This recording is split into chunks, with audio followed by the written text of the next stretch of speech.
தேனி மாவட்டம் கம்பம் அருகே உள்ள சுருளி அருவியில் நீண்ட நாட்களுக்கு பிறகு நீர்வரத்து வரத் தொடங்கியதால் ஏராளமான சுற்றுலா பயணிகள் ஆர்வத்துடன் குளித்து மகிழ்ந்தனர். சுருளி அருவி கடந்த சில தினங்களாக நீர்வரத்தின்றி வறண்ட நிலையில் காணப்பட்டது. இந்த நிலையில் கடந்த 2 தினங்களாக அருவியின் நீர்வரத்து பகுதிகளான ஈத்தக்காடு, அரிசிப்பாறை, தூவானம் அணை பகுதிகளில் மழைப்பொழிவு ஏற்பட்டதால் அருவியில் நீர்வரத்து வரத் தொடங்கியுள்ளது. கொளுத்தும் கோடை வெயிலுக்கு மத்தியில் ஆர்ப்பரித்து கொட்டும் சுருளி அருவியில் ஏராளமான சுற்றுலா பயணிகள் குளித்து மகிழ்ந்தனர். சிவகங்கை மாவட்டம் காளையார்கோவிலில் வைகாசி விசாக திருவிழாவை முன்னிட்டு மாட்டு வண்டி பந்தயம் வெகு விமர்சையாக நடைபெற்றது. காளையார்கோவிலில் உள்ள சொர்ண காளீஸ்வரர் கோயில் வைகாசி விசாக திருவிழாவை முன்னிட்டு பெரிய மாடு, சிறிய மாடு என 2 பிரிவுகளாக மாட்டு வண்டி பந்தயம் நடைபெற்றது.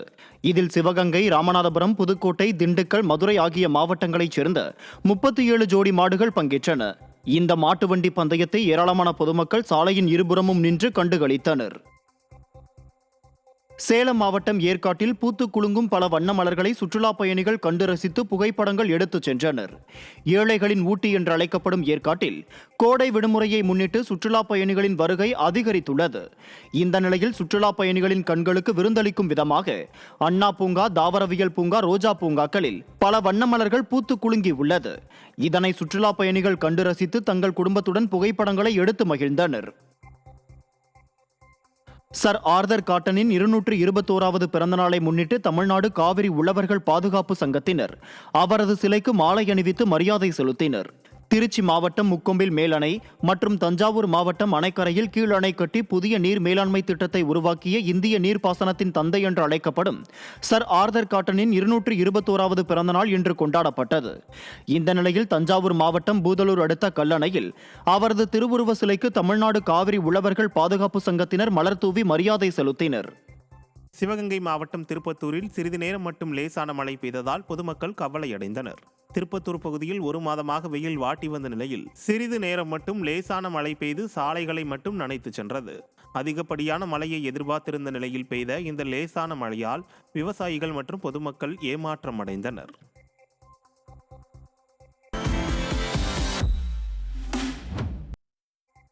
கன்னியாகுமரி மாவட்டம் தேரூர் அருகே பட்டியலின மக்களுக்கு வழங்கப்பட்ட நிலத்தை இந்து அறநிலையத்துறை அதிகாரிகள் கைப்பற்றுவதற்கு எதிர்ப்பு தெரிவித்து அப்பகுதி மக்கள் போராட்டத்தில் ஈடுபட்டனர்.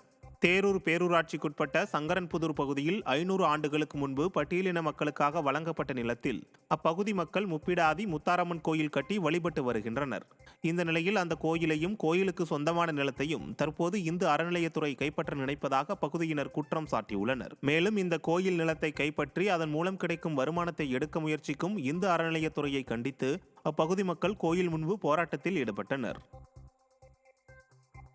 திருப்பூர் மாவட்டம் காங்கேயம் அருகே ஆடு திருட்டில் ஈடுபட்ட ஒருவரை கைது செய்த போலீசார் தப்பியோடிய மற்றொருவரை தேடி வருகின்றனர். பசுவன் மூப்பன் வலசில் லோகேஸ்வரன் என்பவருக்கு சொந்தமான தோட்டத்தில் இருந்து 4 ஆடுகளை மர்ம நபர்கள் காரில் திருடிச் சென்றுள்ளனர். இதனைத் தொடர்ந்து காடையூர் பகுதியில் சந்தேகத்திற்கு இடமாக இருந்த காரில் இருந்த நபர்களை பிடித்து அப்பகுதி மக்கள் விசாரித்த போது காரில் 4 ஆடுகள் இருந்ததைக் கண்டு அதிர்ச்சி அடைந்தனர். இதனையடுத்து காரில் இருந்த ஒருவரை போலீசாரிடம் அப்பகுதி மக்கள் ஒப்படைத்தனர். திருட்டு நடக்கிறது பார்த்தீங்கன்னா மாதம் ஒரு டைமு, 2 மாதத்துக்கு ஒரு டைமு, எங்கே லோக்கலாக இல்லாமல் இது நடக்கிறது இல்லைங்க. 15-20 நாள் கழிச்சு ஆடு போயிரு. இதே மாதிரி தொடர்ந்து நடந்துகிட்டே இருக்குது. நாங்கள் கண்காணித்து பார்த்தோம், எங்களால் பிடிக்க முடியல, யாரும் பிடிக்க முடியல. இன்னைக்கு தான் காவல்துறை மூலியமாக சிக்கியிருக்கிறாங்க. திருவண்ணாமலை மாவட்டம் ஆரணி அருகே விடியா ஆட்சியில் முறையாக சாலை வசதி ஏற்படுத்தி தராததால் கிராம மக்கள் அவதியடைந்து வருகின்றனர். மேலானூர் கிராமத்தில் சுமார் 300க்கும் மேற்பட்ட குடும்பத்தினர் வசித்து வருகின்றனர். இந்த நிலையில் கருக்கந்தாங்கல் கூட்ரோட்டிலிருந்து மேலானூர் கிராமத்திற்கு செல்லும் சாலையானது குண்டும் குழியுமாக உள்ளதாக அப்பகுதி மக்கள் குற்றம் சாட்டியுள்ளனர். இது குறித்து சம்பந்தப்பட்ட அதிகாரிகளிடம் கோரிக்கை விடுத்தும் நடவடிக்கை எடுக்கப்படவில்லை. எனவே விடியா அரசின் மாவட்ட நிர்வாகம் தலையிட்டு சாலை வசதி ஏற்படுத்தி தர வேண்டும் என வலியுறுத்தியுள்ளனர். பார்த்தீங்கன்னா சரியான ரோடு வசதி இல்லை. ஸ்கூல் பசங்க கண்டிப்பாக ஸ்கூலுக்கு போகணும், டைமிங்க்கு போகணுன்னா இந்த ரோட்டில் சீக்கிரமாக போய் சேர முடியாது. ஒருவேளை சைக்கிளில் போகணும் அப்படின்னா கூட அதில் போனால் கூட போக முடியாது. ஏன்னா இந்த 1 மைல் தூரத்தை கடக்கிறதுக்கே பார்த்தீங்கன்னா 1 மணி நேரம்னாச்சும் ஆகும்.